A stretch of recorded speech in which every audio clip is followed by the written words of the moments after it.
Hi guys, welcome to our channel TV Files TV. Tadzoka nedzimwe nyaya dziri kutenderera pasocial media. As you all know, nyaya yeZimdancehall yaneta guys.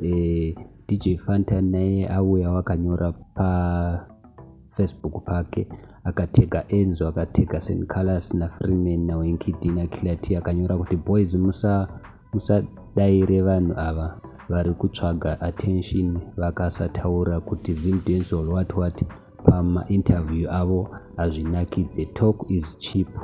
Manje manonoka zvakaitwa nemujaya kare vari kureva zvakaitwa na Holy 10 zvekuti Zimdancehall yapera. Saka DJ Fantan ari kuramba zvekuti Zimdancehall yapera, ari kudedzera kuti Holy 10 ari kutaura zvisina nebasa rose.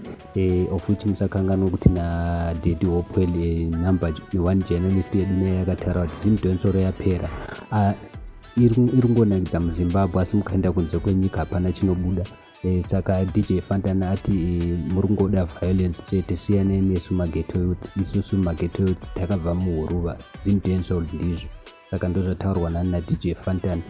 Asi vanhu vataura zvinhu zvakawanda zvakasiyana-siyana. Vamwe vadedzera kuti iwe DJ Fantan ndiwo uri kuda attention manje ndowakuda attention, why uchitega Wenkidi reply tsvina idzi dzisina nebasa rose. Vamwe vakati hip hop will never blow up, asi Zimdancehall ndemuZimbabwe chete, saka hapana zvakadhakwa izvi.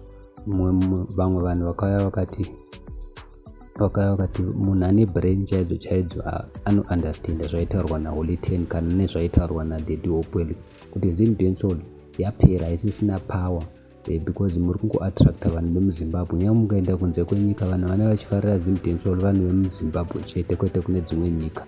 Zvataurwa nevanhu vanotaura zvakawanda zvakasiyana-siyana. Vamwe vakati Holy 10 aiva asiri wrong, aidedzera kuti musoro bhango wakilati hapasina vanhu vanofarira zvinhu zvakadaro neino nguva.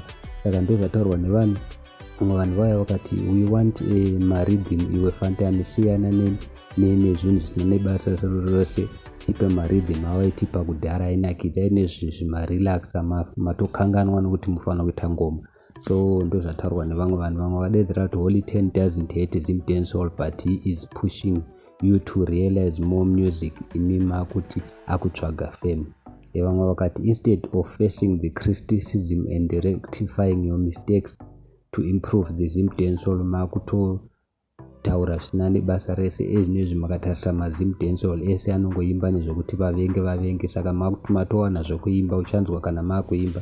Vamwe these artists that you take are too bigger than this Zimdancehall yawaisapa. Tutara maZimdancehall ana Jamaster nana Ndunge hana direction.